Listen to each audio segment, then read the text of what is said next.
Hello and welcome back to the latest episode of An American in Thailand, airing every Friday.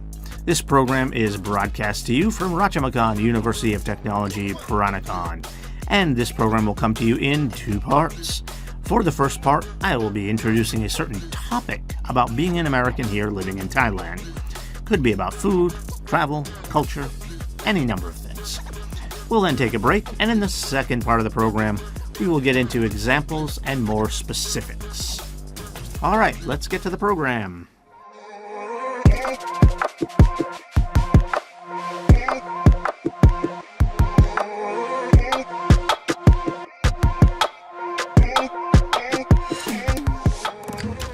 Welcome everyone, my name is Gary Gray and I am your host for An American in Thailand. I am an English teacher here at Ratchamakan University of Technology, Peranakan, and I'm obviously from America, and I've been teaching here for about 8.5 years, always here at the university, and I think that's long enough that I have a pretty good idea of our cultural differences. I'm always still learning new things. I still don't know 100% of the Thai cultures. I was just talking to my partner yesterday about some of the differences in how we classify different people. Like there's a kind of a funny word. I hope it's not an offensive word. I don't know. But there's kind of it's funny to me. I don't mean the people are funny. But it's a funny word to me because we don't have it in English. But there's a word for a certain type of gay person, which is aksao, and we don't have that word in English. We don't even have a word for that. We have an adjective we would use to describe those folks who show those characteristics, but we don't have a specific word for them. So interesting. I mean, the culture, and that's something I did learn about that word a while ago, but but as we were just talking about it just in the last couple of days, I just realized that we have no actual word for that in English. And English has more words than any language in the entire world. Some people will argue that, I should point out, because it depends on how you're defining words. For example, if we use the word talk, is talk, talking, and talked 3 different words since they all just come from talk? I don't know. I don't know how you want to consider that, but under some interpretations, the English language has more words than any other language in the world. So it's interesting. We don't have a word for that. Anyway, that's not the topic. My point is, I'm still learning things. That's not our topic for today, though. Our topic for today is patriotism in our cultures and the difference between Thailand and America. In the first half, we'll kind of discuss the importance of patriotism, kind of the effects you see when we've seen patriotism, things like that. But then in the second half, we'll discuss why it's given this certain level of importance. You're going to see that in one country it's a little bit more focused on. It's a little bit more important in the culture than the other country. And that's what I want to talk about in the second half. Why is that? Why is that? Everyone's sort of patriotic, right? They care about the country they live in. So Americans and Thais are both patriotic people. They care about their country. They love their country even, I would say most of them do. But there's a difference in the level. So why is that?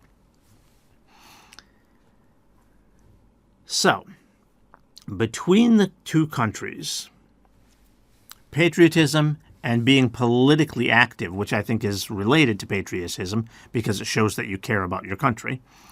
So patriotism and being politically active is stronger in America than it is here in Thailand. Now, I want to make one thing absolutely clear at the beginning. That does not mean I'm saying that America is better in terms of its patriotism. Not necessarily. Sometimes patriotism can actually be a negative It can be really used by government officials to manipulate the people of their country because they know their people are patriotic, and so they can kind of try to get their political goals and political ambitions through by playing to this patriotism of the crowd. And we've actually seen that several times in America in the last 100 years. I just give you a few examples. We've seen it more than just a few times, but I'll give you just a few examples. We're seeing it right now, for example, in America with the Make America Great Again movement. I don't like to talk too much about modern politics. Like if I say, oh, I don't like Trump, someone's not going to like that. But honestly, if you look at polling in America of specific policies, most people do not support the policies that the Make America Great Again movement supports. I'll give you an example. As we're recording this right now, the U.S. government is shut down because they cannot pass a budget. And the only thing keeping that from happening is that the side that opposes this Make America Great Again movement is trying to extend some health care benefits. That's it. That's the only thing they're asking for. That's it. Well, if you poll Americans, 70% of them agree with that issue. And yet, Donald Trump, who represents the Make America Great Again movement, got more votes in the last election. Didn't really even get a majority, but he did get more votes than his opponent in the last election, which was less than a year ago. So how is that possible? Because it's not just that policy.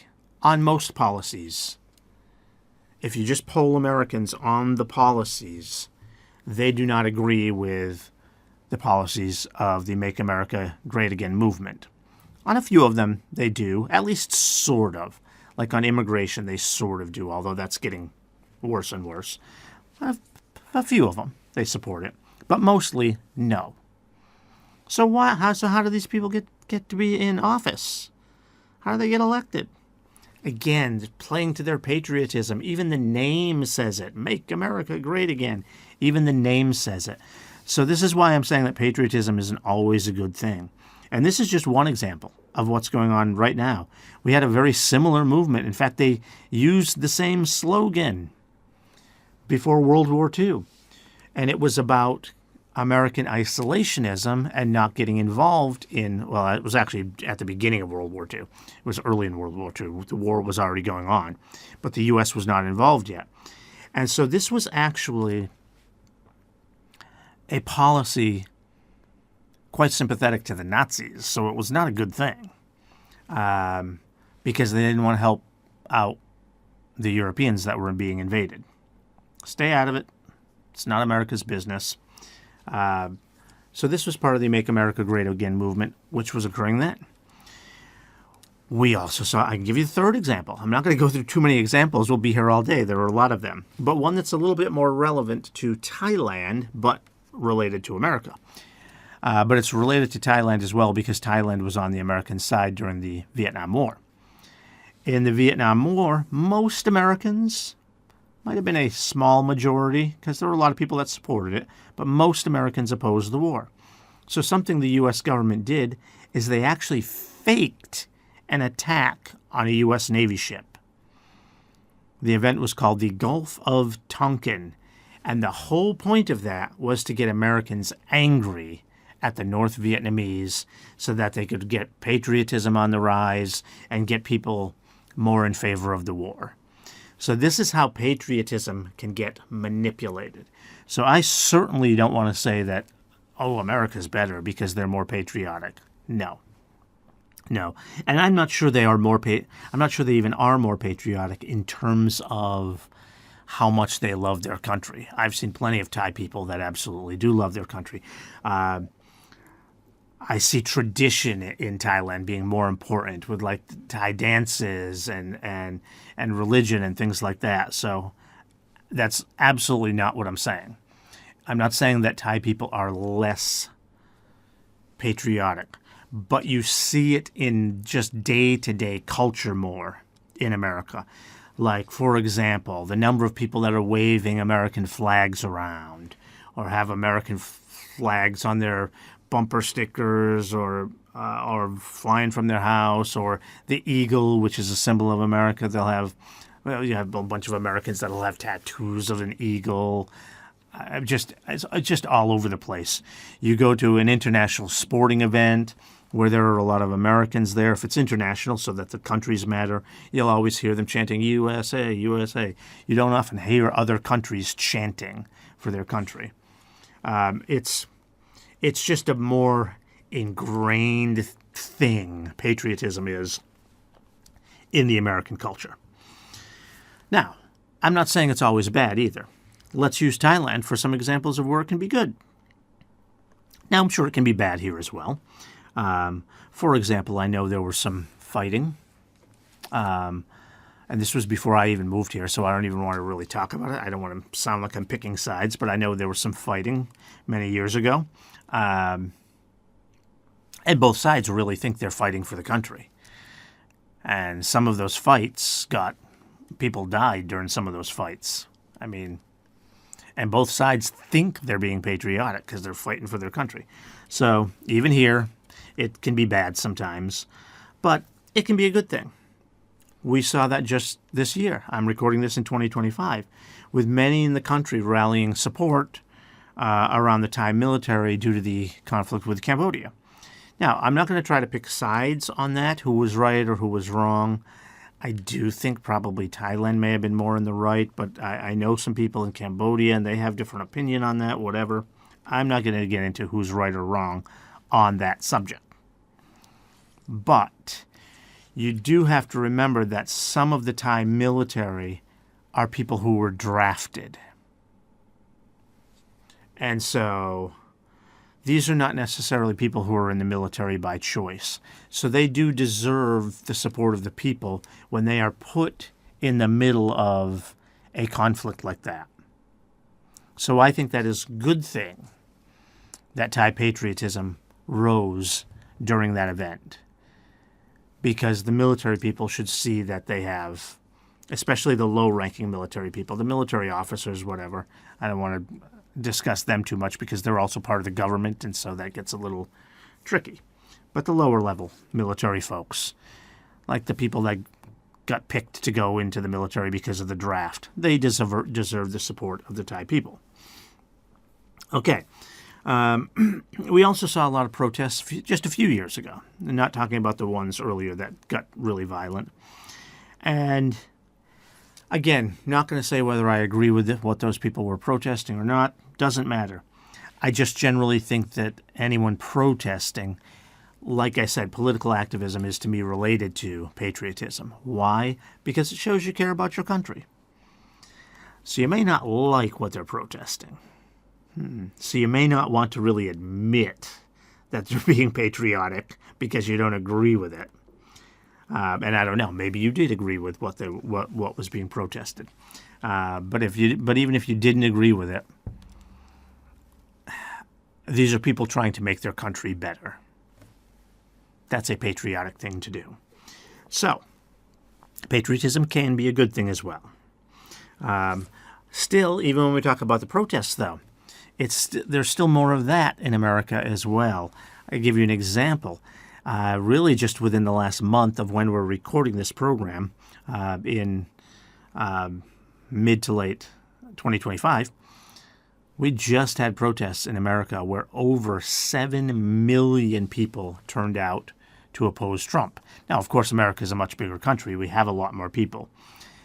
But 7 million people turning out in more than 2,000 different protest sites around the whole country. That's huge. That's a huge number of protesters. So even when we talk about that, it does seem to be more ingrained in the U.S. culture. So in the second half, we're going to discuss why. There actually is a reason for this, and it's a pretty good reason. All right, so let's take a quick break now.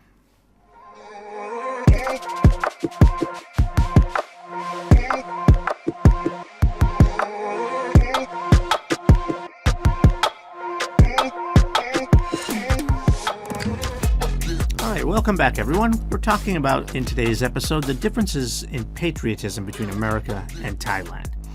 And in the first part, we discussed that patriotism is kind of more important in American culture. But I mentioned this repeatedly in the first part, and I want to make it clear again that that's not necessarily always a good thing, because the word patriotism has a favorable sound to it. We think of it as a good thing. And so when I say patriotism is more important in America, it's a bigger deal in America, it makes it sound like I'm saying, oh, America's better. No. It can be a good thing or it can be a bad thing. It can be a bad thing because it can be used to manipulate people. And I gave several examples of that in the first part of the program. So I'm not saying one country is better than the other. I'm just saying it's different. So why are they different? Well, I would say the differences here are mostly about America. I think the level of patriotism we see in Thailand is pretty normal to most countries. I've traveled quite a lot. Most people are patriotic about their countries. They love their countries. But they're not over the top like Americans are. In fact, if anything, Thailand might be a little more patriotic than most countries. So Thailand is kind of up there a little bit as well. It's just that America is probably more so than almost any other country. So why is it ramped up? So America is the one I need to explain here. So why is it ramped up so high in America? I think there are three main reasons for that. And the first one is probably the biggest one, but the other two are also important. So the very first one is that it's about how America was founded. You have to understand that we had people coming here from different parts of the world, even when we were first founded. I mean, you think about diversity being more of a new thing. It certainly has increased a lot.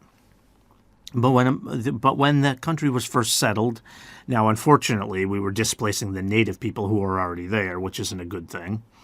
But that's part of history. That's what happened. But the people who did come in, now, yes, it wasn't that diverse. They were mostly just Europeans. But there were Spanish people. There were French people. There were British people. There were people from other countries coming in as well. Now, some of them under less than favorable circumstances. A lot of Irish people were being treated badly when they came over. But we also had some German people coming over. Of course, we had the whole slavery situation, so black people being forced over, also not good. But the point is, we do not have a national language or religion, even now. Even though most people speak English, even though Christianity is the dominant religion, there is no official religion. There is no national language. We don't even really have a dominant race anymore. It used to mostly be white people, and they're still the majority. Yeah, white people are still in the majority, but it's a slim majority. If you count up the number of Asians and the number of Hispanics, it's getting pretty close. So we don't have a dominant race. So what brings Americans together is really the idea of America being about freedom and justice. Now, I'm not trying to. Some Americans get crazy with that. Oh, land of the free. No. We don't often live up to these ideals, to these standards. We are certainly not the freest country in the world, and we allowed slavery to continue for about the first 100 years of our existence. But most of us who are from America, at least kind of in our hearts, at least try to reach those ideals. So that is kind of still what brings us together. We do try to be a better nation based on those ideals. And so that's the interesting thing, is that that's our kind of our national identity. Like the national identity of French people could be around French things, whether it's French food, because that's very famous worldwide, or the French language. It's one of the more popular languages to speak. It could be, we don't have that. We don't have an American language. Some people who are very ignorant in America will say, oh, well, it's English. Of course we do. No, it's not an official language. Yes, most people speak English there. It's helpful to know English if you want to go there. Yes, it's not an official language. Even American food. I mean, do we really even have American food? I mean, a lot of people think of pizza as being American, but that's really an Italian food. I mean, I guess hamburgers. I mean, really, that it? You're not going to build your national identity around hamburgers. No. America's national identity is built around how the country was formed. So it's about freedom and justice. And that's what makes the Americans so patriotic, is because their whole national identity is about what the country is supposed to be about.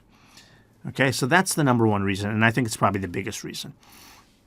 The second reason is just that the size and the natural resources we have made us a successful country in America, which has also made us one of the most powerful. And frankly, we're just lucky, honestly, because of all the natural resources we have, like a lot of steel, a lot of coal, a lot of oil, a lot of water resources, all that sort of stuff. And so that means we've got getting involved in many conflicts overseas because we can do more stuff. We have the ability to. Sometimes we don't make the right decision with that. Sometimes we do. World War II was probably a smart war to get involved in because there were very bad things happening in the world, and we had the ability to step in and help to stop that. I say help. We weren't alone in that. A lot of other countries did a lot of great work in that, especially like the British in terms of being in the European field in World War II. So that was probably a good war for the U.S. to get involved in. Vietnam probably was not. So, and the second time we invaded Iraq, definitely not. So I'm not saying it's a good thing that we have all that power, but we do, and it does cause us to get involved in more things overseas. Now, what does that have to do with patriotism? Well, we just talked about that. Much like the Thai-Cambodia conflict, boosting Thai patriotism. When your military is in battle somewhere, it does tend to increase patriotism. All right, and the third reason, which is related to number two, being strong and powerful can also make you a target, as we saw in America with 9/11. So when you're a target, you often end up feeling like the victim. No matter how strong you are, you still feel like the victim. America was the victim in 9/11. So when you feel victimized, it tends to get people to rally together, and that does increase patriotism. We did see that after 9/11. There was a big increase in patriotism in America after 9/11. So those are the three reasons that I see as far as why patriotism is just a bigger part of the culture in America. So just to summarize a little bit, okay, so that's the difference, is that I see patriotism is more ingrained in everyday life in America, and that certainly does not mean that Thai people are not patriotic. I see it all the time. Thai people love their country. In fact, in terms of holding on to traditions and ceremonies and things like that, the Thai people probably hold on to that even more than Americans do. And I did mention briefly that I think Thai people are more patriotic than most other countries. I think they have more pride in their country than most other countries I've been to. It's just not as much as America. America is kind of off the charts with their patriotism. It's America that's the weird one. So as I've said repeatedly in this episode, I'm not saying that makes America better. It might make them worse because sometimes they're a little bit too much. For example, if you've seen the movie Team America World Police, it has a lot of swears and a lot of bad things in the movie, so unless you're an adult, don't go see it. But it's making fun of that. It's making fun of how the U.S. is just stupid with its patriotism. and does all kinds of stupid things because of its patriotism. So again, it's not necessarily a good thing. So I want to make that clear. I don't want to make it sound like I'm saying, oh, America's better because we're more patriotic. No. We're just talking about the differences, and I think they're interesting. I think the differences are interesting, and I think they're interesting as far as why that has happened, why that level of patriotism has developed differently. And I think the number one reason I gave is the most important reason, and that is that in America, there's no common cultural background to bring us together. Our common background is being Americans. And so obviously that's going to increase a sense of patriotism. So that's where the difference comes from. All right, so that's it for our program today. Thank you for joining us for today's edition of An American in Thailand. Let me reach out to any young people out there who will be coming to university soon. Why not consider our university? We are growing here at Ratchamakan University of Technology, Peranagan. All right, please stay with us and tune back in next week for another interesting episode. Also, please don't forget to subscribe to our channel. Thank you.